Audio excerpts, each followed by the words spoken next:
오늘 말씀은 잠언 20장 15절에서 30절 말씀인데요. 15절에서 23절까지만 읽도록 하겠습니다. 세상에 금도 있고 진주도 많거니와 지혜로운 입술이 더욱 귀한 보배니라. 타인을 위하여 보증선자의 옷을 취하라.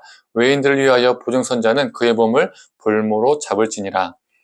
속이고 취한 음식물은 사람에게 맛이 좋은 듯하나 후에는 그의 입에 모래가 가득하게 되리라.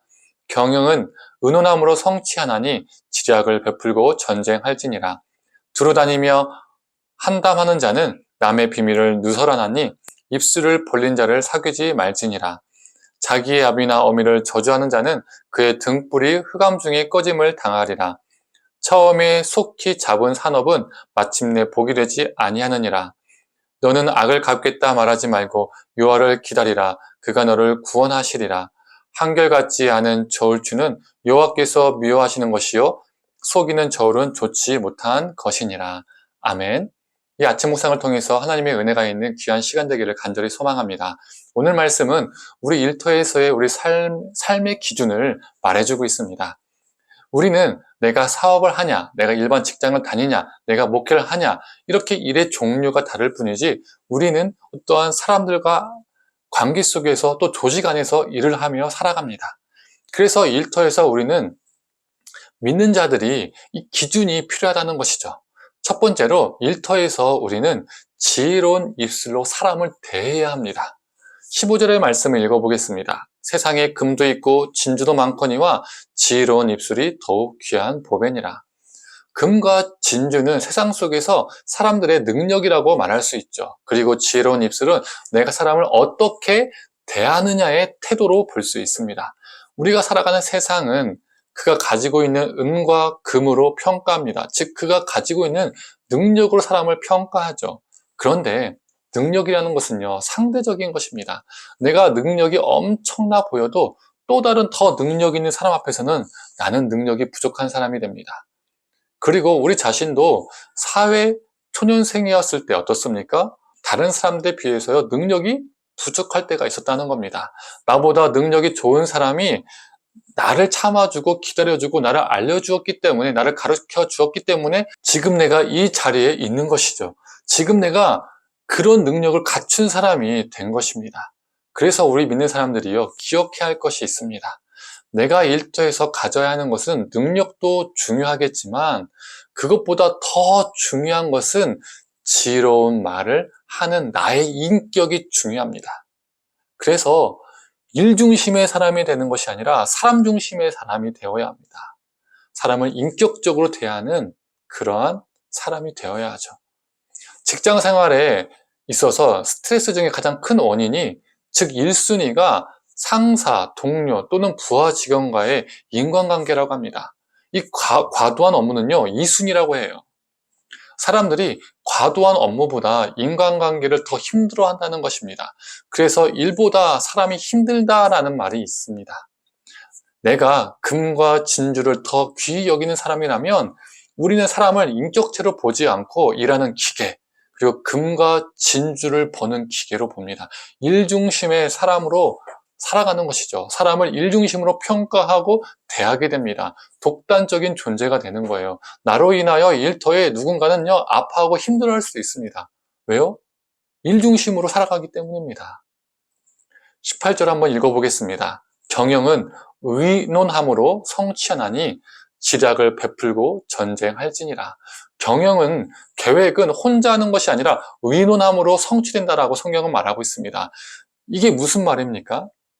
지혜로운 말로 서로 인격적으로 대하지 않으면 의논 자체가 불가능하죠. 싸움이 납니다. 의논이 아니라 강요가 됩니다. 갑질밖에 되지 않는 거예요. 그래서 의논함으로 성취한다는 것은 함께라는 정신을 가지고 일한다는 것이죠. 함께 뜻을 모은다는 겁니다. 그래서 일하며 함께 뜻을 모을 때 우리에게 필요한 것은 지혜로운 입술로 사람을 대하는 거예요. 서로를 존중하고 인격체로 대하는 것입니다. 지혜로운 말을 하는 나의 인격이 일터에서 발휘되어야 합니다. 그때 그 계획이 하나님 안에서 선하게 이루어질 것입니다. 두 번째로, 일할 때 부당한 이익을 취하는 것을요, 우리는 멀리 해야 합니다. 23절의 말씀을 읽어보겠습니다. 한결같지 않은 저울추는 여호와께서 미워하시는 것이요 속이는 저울은 좋지 못한 것이니라. 이 자본주의 사회에서 최고 목표는요, 더 많은 이윤을 남기는 것입니다. 그래서 세상에서는 그 이익을 위해서 타인을 적당히 속이는 것을요, 지혜롭다라고 여기기도 하죠. 법의 테두리 안에서 사람들을 적당히 속여서 법망을 피하고 이득을 취하는 것을요, 지혜라고 생각합니다. 심지어 믿는 우리 사람들도요, 세상의 지혜를 따라가는 경우가 참 많이 있습니다. 탈세하고 여러 불의한 방법으로 이득을 취하는 경우가 있다는 거예요. 그리고 하나님께서 이렇게 번창하게 해주셨습니다. 재물을 벌게 해주셨습니다. 라고 고백하는 경우도 있어요. 그러나 우리 하나님은요, 속이는 저울추를 매우 미워하십니다. 싫어하십니다. 왜요? 우리 하나님은 공의의 하나님이시기 때문이죠. 우리가 일할 때 속여서 얻는 것들은 결국 언젠가는 우리에게 올무가 됩니다. 17절을 한번 읽어보겠습니다. 속이고 취한 음식물은 사람에게 맛이 좋은 듯하나 후에는 그의 입에 모래가 가득하게 되리라. 속여서 얻은 결과물은 당장에는 우리에게 이익이 되기 때문에 너무나 좋습니다. 맛이 너무나 좋아요. 하지만 결국 나의 일과 나의 삶을 망하게 하는 지름길이 됩니다. 그래서 우리 믿는 사람들은 세상의 지혜가 아니라 하나님의 지혜를 따라서 정직하게 일해야 합니다. 그렇게 살아내야 합니다. 성도님들, 우리 믿는 자들이 일할 때 잊지 말아야 할 것은 인격과 정직입니다. 능력이 아무리 뛰어나도 많은 이윤을 남겨도 우리 인격과 우리 정직이 상실된다면 하나님은 우리의 일을, 우리의 직장을, 우리의 일터를, 우리의 사업을 기뻐하지 않으십니다. 오늘 하루도 우리 일터에서 성숙한 인격과 정직함으로 살아내는 저와 성도님 되기를 간절히 소망합니다. 함께 기도하겠습니다. 하나님, 이 자본주의 사회에서 이윤을 많이 남기는 것, 그것이 참 좋은 것이고 그것이 최고이고 그것을 위해서 불법과 불의를 보고 묵인하거나 타협하고 그렇게 물질을 벌 때가 있습니다.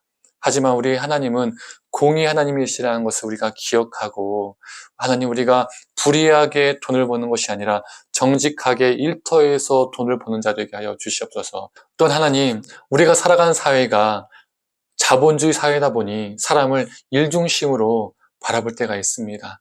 그 능력으로 사람을 평가할 때가 있습니다. 하나님, 우리가 그러다 보면 사람을 능력으로 평가하게 되면 사람을 일하는 기계로 보게 되고 인격적으로 대하지 못할 때가 생기게 됩니다. 하나님, 우리 믿는 사람만큼은 사람을 일중심으로 보는 것이 아니라 인격 중심으로 보게 하여 주시옵소서. 사람을 사람으로 대하는 우리가 되게 하여 주시옵소서. 오늘 하루도 우리의 일터 속에서 하나님 정직과 성숙한 인격으로 일하는 우리가 되게 하여 주시옵소서. 그러한 삶을 하나님께서 기뻐하신다는 것을 우리가 믿으며 그 삶을 하나님께 드리는 하루가 되게 하여 주시옵소서. 감사드리며 사랑에 많으신 예수님의 이름으로 기도드립니다. 아멘.